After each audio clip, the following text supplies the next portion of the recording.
So I just wrapped up my book tour for American Soul, The Black History of Food in the United States, written by me, published by National Geographic, and let's get into it. So the tour encompassed 7 sold-out events over 6 cities, 2 in DC, 1 in New York City, then over to Portland, Oregon, then to Detroit, Michigan, then to Charlotte, North Carolina, and ending in Savannah, Georgia. Every single event sold out, and it was a whirlwind of intense planning, menu selection, coordinating with moderators, and so much more. But let's dig into the important questions. 1, was my book tour successful? 2, how much did it cost? And 3, what tips would I give other authors who are trying to plan their tours? So first and most importantly, was the tour a success? I didn't even really know how to define success for a book tour. This is my first tour. So I got on the Google and I came up with some metrics based on the search results that I'm gonna use to define success. So 1, sales and attendance, right? Every single stop on the tour sold out, which is incredible because I'm going on tour for the first time. And I ran the vast majority of the marketing efforts for tour stops myself. There were a couple organizations on the ground that did their own marketing and promo, made their own graphics, and they were incredible. They had local networks to tap into, which really helped. But beyond that, I was making videos, Threads posts, Facebook posts, sending out email newsletters. And as a result, it took a lot of effort, but every single stop sold out. And we even had some people trying to walk in and see if they could just get in without a ticket at multiple events, which goes to show that there was community excitement and engagement, and people really wanted to be a part of this tour. So I count that as success. And then in addition, the tour strengthened professional ties for me. I wanted each stop to highlight local talent on the ground as much as possible. So in New York City, we tapped 2 New York City chefs. In Portland, we hosted the event at Akadi, an incredible West African restaurant there who's run by a chef and founder that I really respect. In Charlotte, I was on a panel with KJ Kearney and Justin Hazelton. And similarly in Savannah, there were events and ways for me to engage with local professional communities that I found really meaningful. And then even thinking about the attendees, there were multiple book tour stops where brand reps and PR folks came out on their own dime to support. And these are folks who I had worked with before, who had hired me for projects before. So this tour was a way for me to step into a new arena of work and also share that with my professional network. So I also count that as a success. And then most importantly, I think the tour felt like me and it felt like my brand. It centered Black food, it focused on collaboration. There were incredible conversations, not only about the book, but about the current state of American politics and what it means to be a Black woman and all of these things that brought a sense of realness to the tour that I really wanted. I didn't want to just sit on panels and talk about the text. I wanted these events to feel much more expansive, and in that way, we definitely succeeded. And you might be asking, how much did all of this cost? Well, total, I spent about $2,300 on my tour, and most of that was on food, quite frankly, because I was on the road for 2 weeks and I had to eat every day, and I am definitely a 3 meals a day and snacks kind of girl. There were some other travel expenses and such that went into that, but I'm really happy with that number. We kept it much lower than I had anticipated, and here's how I did that.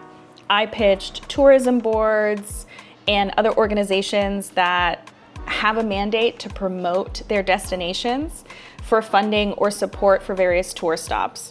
And the way I justified those pitches was by saying, hey, I'm partnering with these organizations, these restaurants, these chefs on the ground who are a great force in your city, who should have their work spotlighted in your city, and I will be making content around the tour, and the events will bring in people to experience their work. And so I got to dual purpose my tour events in that way. Now, this wasn't intentional when I said I wanted to collaborate with people on the ground. I wasn't doing that for funding, but it did help, I'll put it that way.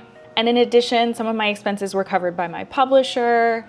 Some of them were covered by ticket sales from the events. So altogether, I managed to keep costs much, much lower than some of my author friends I've talked to who spent considerably more, especially on their first tour, right? Because you're kind of unproven and this is your chance to try to prove yourself as an author. And for me as a business owner, when I think about those costs, I justify them as an investment in my visibility, in my professional network, and hopefully in professional momentum that will come from being a National Geographic author, from being an author that sold out every stop on her book tour, from being someone who now has these clips and photos and video from these events of her speaking in public and commanding a crowd and engaging with people. All of that, for me, is a professional investment. Now, of course, there were a lot of challenges with this. One was managing the inflow of information and all of the coordination with 7 events. I was forgetting names, I was forgetting which hotel I was staying in. My brain was at full capacity, and I got to the point where if it hadn't been written down, it did not exist to me. And I'm sure I forgot and fumbled quite a few things in those 2 weeks, but that is just what happens when you're overtaxed. And it's something that if I ever do this again, I will be more cognizant of and hopefully have more help with. Now, for other authors who may be planning their own book tours, here are my tips. 1, define what success looks like for yourself. It's gonna be different for everyone, and you'll never know if you've arrived if you don't know what you're chasing. So get clear on what you want from your tour so you can plan accordingly. 2, budget realistically.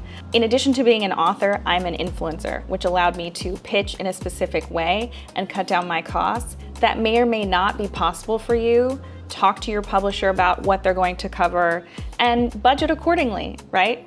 There are many, many ways to pursue funding for something like this, but it's gonna take time and it's gonna take energy.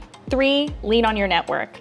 Every single stop on my tour happened because I had invested in professional relationships over the years that I could then draw on to get people's contact info, for pitches, to find partner organizations to work with. In the case of 3 of my tour stops, those organizations or partners actually reached out to me because they knew me, knew my work, knew I was going on tour, and they were like, we wanna host you, we wanna make it happen. So lean into your network, talk to friends, talk to colleagues, shout it from the rooftop, put it on LinkedIn. You'll never know where you might find something useful to help put your tour together. Number 4, if you have not had any media training, I would invest in some. And that investment does not have to be financial. There's so many guides on the internet to interviewing, to appearing on camera. And I've had formal media training in my job as a diplomat before this, and then lots of informal training as an influencer on camera, someone who's done interviews, has been on TV multiple times. And that really helped when I had to be on stage and be ready and engaging and draw an audience in night after night, even when I was exhausted. So I do think media training or some sort of public speaking training, public speaking practice is really useful. And then finally, I would say build in recovery time if you can. A tour is a grind. Different hotels, different cities, time zone differences, maybe you're not sleeping well, your routine is disrupted, you're not at home.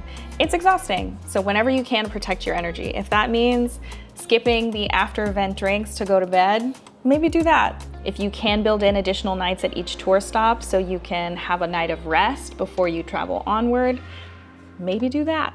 Do whatever you can so that you can show up for the last event with the same energy and excitement and presence as you showed up for the first event. As always, thank you for watching, and I'm just so grateful that we managed to pull this tour together and that I at least found it to be a really nourishing experience. But don't ask me if I want to write another book, because right now the answer is no. My mind could probably be changed though.